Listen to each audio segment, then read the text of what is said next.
What's up, guys and gals? Welcome back to Weekend Review, the Sunday series where you and I hang out for a little bit and talk about really just any subject that's been bouncing across my desk over the course of the last week. Now, you will know that over the last few weeks, we've been talking about serious stuff, and so this week I wanted to lighten it up a little bit, and we'll get to that in just a moment. But in the first place, I owe you all an explanation as to where last week's video actually went. Well, last week's video sort of occurred coincidentally because I stepped on my webcam, and so you might be wondering, how the hell did you step on a webcam? It's on top of your monitor right now or something, isn't it? So did you, were you doing some weird sex act where your foot got up there, accidentally somehow, or what happened?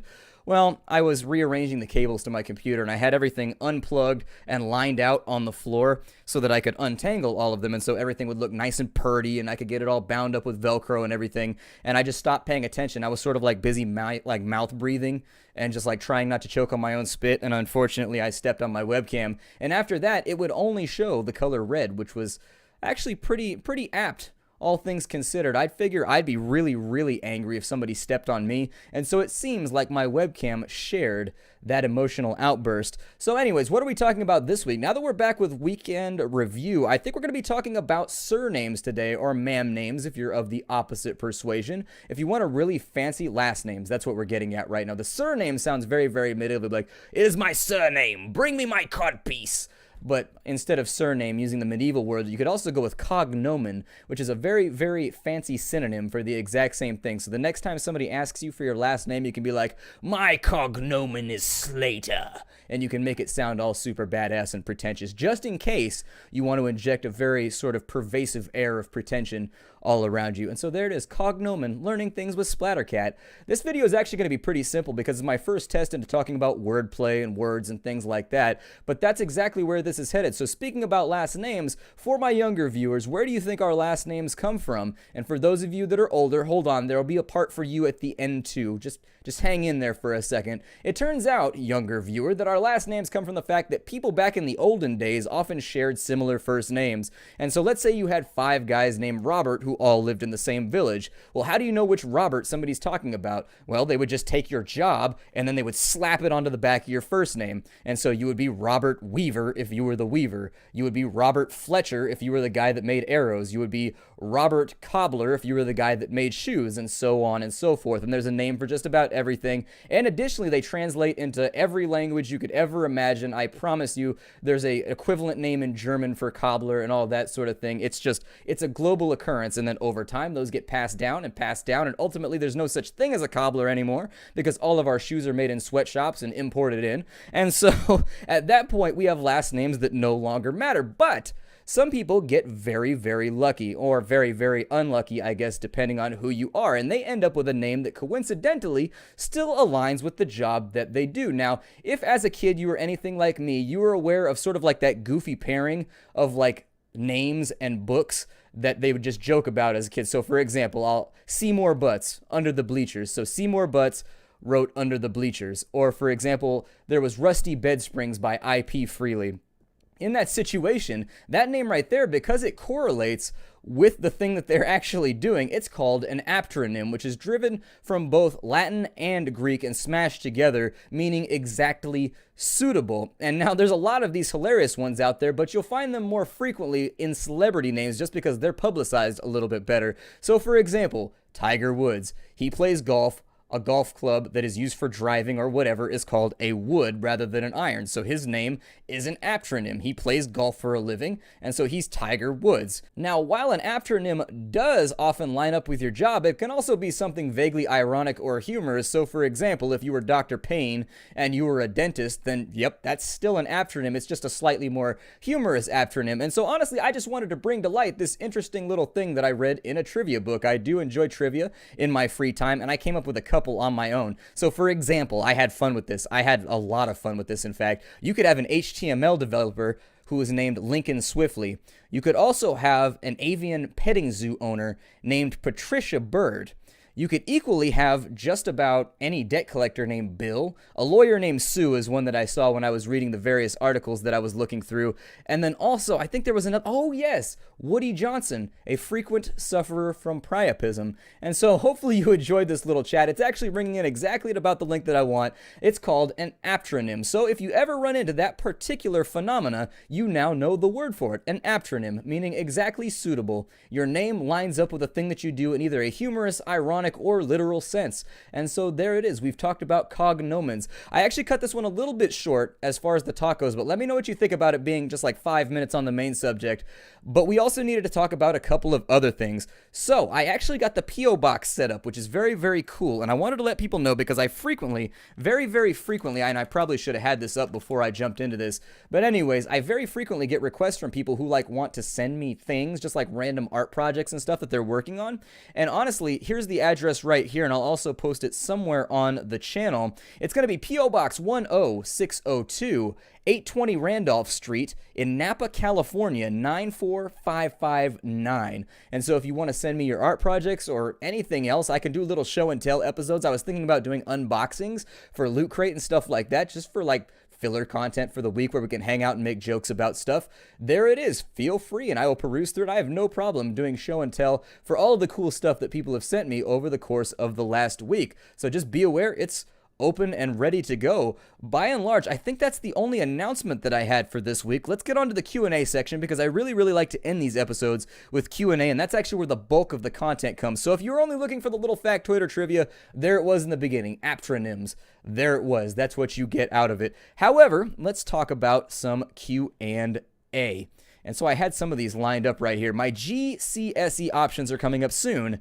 Do you have any idea what I should take if I am in the practical things and engineering? There's no engineering course at my school. Well, I don't know what a GCSE is, but I'm assuming, well, educationally. So you've said that you're interested in engineering. You can't go wrong with physics, math, trigonometry, calculus. I mean, those classes are very, very intimidating classes. Linear algebra, also very, very useful. I was frequently breaking out linear when I was in college for geology. And so if you're going to be involved in engineering or physics or any hard science, I would recommend that you vet yourself and you get very, very comfortable with numbers. You get very, very comfortable, work on your vocabulary as well, because if you're going to be working in those industries, you are going to be reading tech papers, and those can be very, very dense and sprinkled with giant $5 words like cognomen, which we talked about earlier. So I would say stick with physics, stick with math. Applied physics is also a good idea, so maybe material physics or something like that. I definitely recommend trig, which is probably the most useful mathematical like science ever created. I guess, is it a mathematical branch? I guess would be the much better way to put it. Honestly, between trigonometry and linear, I rarely use anything else, but maybe that's just because of the line of work that I was related to in geology. But still, I'd say you can't go wrong with just being really, really strong in general math classes and physics classes. I'd also recommend maybe a little bit of chemistry, although, you know, I love chemistry. Some people, you might not need it for engineering. I don't know. It depends what branch of engineering you're going into, I guess. So there it is. Just my recommendation. I don't really know what the GCSE is, so I have to give you sort of like vague advice right there. I probably could have Googled it or something. We do have amazing tools for that nowadays. Let's see here. Oh yeah, I wanted to say, if I don't get your question, feel free to post it again. You're not spamming or anything like that. Like, you can post the same question in the comments like 10 videos straight, and I eventually, I can't promise I'll get to it, but eventually I'll more than likely get to it just by process of elimination. So there it is. What is your IQ? I have no idea, but it's got to be rapidly dwindling. I'm not sure. Lately, I've just been so addle-brained. It might just be because I'm busy or something, but frankly, it can't be that impressive. It cannot be that impressive. On Pillars of Eternity, what class, race, background, all of that good stuff will you be doing?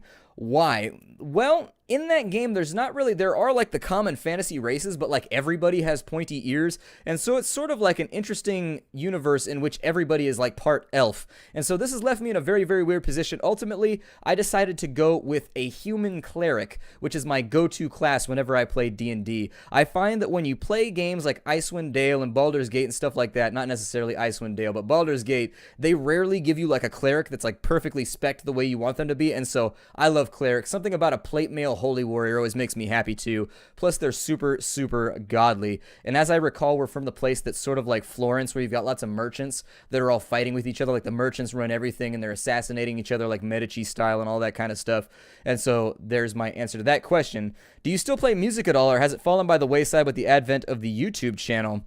Yeah, it actually has. I haven't played music in a while. Every now and again, I'll dabble and I'll run through some scales just to make sure that I don't lose the muscle memory.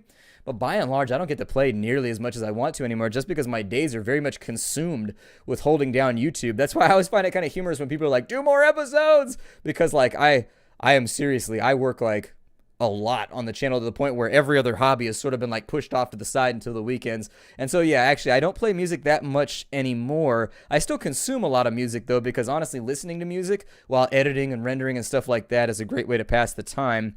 Would you touch on your favorite music styles, any background in the blues, or favorite songs to play, listen to? Well, as far as my favorite songs of all time go, you can't go wrong with Heat of the Moment by Asia. That's a pretty good song. I Wish by Stevie Wonder. Very, very strong song. I like just about anything by the Real Big Fish. I listen to everything, though. I'm not one of those people that's very, very, like, confined in my musical choices. I like hip-hop, R&B, ska, reggae. I mean, I like Sister Nancy every now and again. I love just, like, everything except country. I can't stand country. I have, like, favorite groups of everything but country, and I can't do country. I just can't do it. And I think it's because I grew up with a family that listened to, like, Tim McGraw and stuff like that all day, every day. I just can't. Also, a cappella. I hate a cappella, because we weren't allowed to like use musical instruments. When I was a kid, I was in choir, but like the particular denomination I went to thought that like musical instruments were not like, I don't know, for some reason they thought that like Jesus didn't like, I guess, the worship section to be like a rock concert or whatever. So you weren't allowed to have like musical instruments, and you weren't allowed to have anything but like the human voice. And so I grew up being confined to only a cappella, and so I just loathe it. I can't stand it. It's the worst. Like watching Pitch Perfect is like jamming knives into my eye over and over and over again. Just to give you a little bit of my background. Do you play Counter-Strike Global Offensive? Incredibly poorly. I wouldn't say that I play Counter-Strike so much as I say I allow other people to have fun playing by feeding them kills. And so, no, not really. I boot it up every now and again, but it's always a mistake. I boot it up and then somebody puts a boot in my ass, and it's the worst day ever. Can I visit you in real life? I don't know. I mean, if you see me out in public, by all means, stop by, shake my hand, and say hello, and we could take pictures or whatever. That sounds cool. Sounds pretty awesome. Hang out for a little while and like eat some candy or whatever it is that adults do when they meet each other for the first time. I don't know. I'm not super social, so there it is. Can you make a series on Path of Exile? That'd be a tough one, because that's a game like Diablo 3 that has a lot of grinding. I think that would be more conducive to streaming. So maybe. I did like Path of Exile the last time I played it. I played it in beta, and then I played it in alpha, and I played it slightly after it came out, but I haven't played it recently. Have you ever thought about making a vlog on a hike or something? Actually, I have. I was thinking about that just the other day. It's actually pretty coincidental that you bring it up. I had an idea where it would require like technical expertise and like a cameraman, but I thought about going for a jog with just like a lavalier or whatever on me, and we just talk about whatever, because I'm so bored when I jog. Like my jogs have reached the point where they're lengthy enough to where it's like 25 minutes of me just being like bored out of my mind. And so like I run and I just try and zone out and I think about things, and honestly I could talk about those things while running. It might work out. We'll see what happens with it. I don't know. It's an interesting idea. It's a very, very interesting idea. Let's see here. Will you ever do a multiplayer series like Destiny or any kind of run and gun game? Well, we did do Red Faction Guerrilla, and we did we did Dying Light. I got my games mixed up. However, that being said, I don't think I would ever cover Destiny. We'll see what comes up. I'm not a big multiplayer guy. I'm just not a big multiplayer guy, and so I think that sort of hamstrings a lot of the stuff that I would do on the channel. However, I'm not adverse to shooters as long as they're like compelling shooters, so that might happen again. It might be pretty cool. And so there's that. What is your feeling or opinion about fan games? Are they a form of flattery or a group of thieves? So I assume that you're talking about games like spin-offs for like Minecraft. So, for example, there's like a lot of anyways. There's like, God, what is the name of that? That's like Block Fortress and like games like that are sort of like spin-offs of Minecraft and like Slender and all of its clones. I don't know exactly how I feel about it. I think that the fact that they crop up so quickly whenever a game goes viral is indicative of the fact that there's probably a lot of people out there that are just trying to like run down the money. I think it's probably a mixture of both. I don't like blacks and like whites when it comes to sort of like dividing up cultural trends and things like that. Instead, what I think is that it's probably an equal amount people just like chasing the money and trying to thieve off of the original publication, and then other people who are just really into the initial game and want to add their own input into whatever it is, because there are games out there that are like Minecraft but incorporate like half the mods into it by default. And that frog almost got me right there, but I smooshed him. And so it's an interesting subject to talk about. I think it's a very, very interesting subject, but I think it's probably equally divided. There's probably as many thieves as there are people who are legitimately interested in the genre and sort of like want to add a couple things in there. So there it is. Let me find myself. Are you trying to mutton chop? I was, but then I got rid of them. I don't know. I'm not in a facial hair mood right now. I don't know what it is, but I'm just not in a facial hair mood. It's a weird thing to talk about because I shouldn't have any emotion whatsoever towards facial hair. But for some reason, I don't know. I've tried to grow beards and stuff like that over the last couple, and I just get like halfway through, I get like enough to where it's starting to look like one, and then I'm just like, and I just get tired of my face being itchy, and so I get rid of it. So there it is. There it is. What was my first car? My first car was a 1997 Dodge Dakota. I had it dropped. I had a body kit on the front, and then I had dual Flowmaster pipes on the back that were like so loud and bassy that like you could hear them like 5 blocks off. It was a legitimate car. I had a sound system in it that was pretty legitimate. It got totaled though. I left it parked on the side of the road at one of my ex-girlfriend's house, and I heard a boom outside, and I thought somebody put a cherry bomb in a dumpster or something. And so next thing I know, I hear the police showing up, and I go out front because I can see lights on the wall flashing. I'm like, ah, shit. And I look out the window, and my car got launched like 35 feet that way, and they had rammed the drive shaft through the transmission or something like that. It had totaled the car. It was not fixable. And like my car had been launched. It was parked squarely in front of my ex's house, and it had been launched like 2 houses down that way, almost into the front flower bed of the other person's house. And I love that car. I love that car so, so much, and I've never forgiven the guy that totaled it. I've never forgiven him. I just can't find it in my heart. I'm just, that guy. So anyways, that was our weekend review. We got a lot of good questions in this week, so I'm happy with it. My name is Splattercat. Thank you for joining me here. I'm trying to keep these short, basically like 10 to 15 minutes from now on. I've been practicing. I've been sort of like doing test runs of these videos. This is like the 30th take on me trying to do this one, just in the interest of truthiness. Take that, Stephen Colbert. Anyways, in the interest of truthiness, I've been practicing and trying to get better at this so that we can become like more cogent and compact and make this a little bit more compelling. I hope you liked our talk on Aptronyms. You actually hopefully know a new word now. If you already knew it, good for you. Good for you, you master of the logos. And then all of you that learned it new this week, I'm happy to be of service. I read a lot of trivia, and I enjoy bestowing it upon all of you. Just something a little bit lighter to make you smile, maybe fill your brain pan up a little bit rather than always going with sort of like serious topics. So anyways, if you got ideas for topics, drop them down below in the comments. If you got questions for me, drop those down below. Once again, if you wanted to get all up in the P.O. Box, let me get that right back up for you again. 10602, P.O. Box 10602. And that's going to be 820 Randolph Street in Napa, California, 94559. And so if you want to do fan submissions, send me art, send me whatever, and you want it to be shown off in a video log, I can do it. I will see you all next week. This is our Sunday weekend review. It was my pleasure being here and talking with all of you. I'll see you all later. Hi, everybody.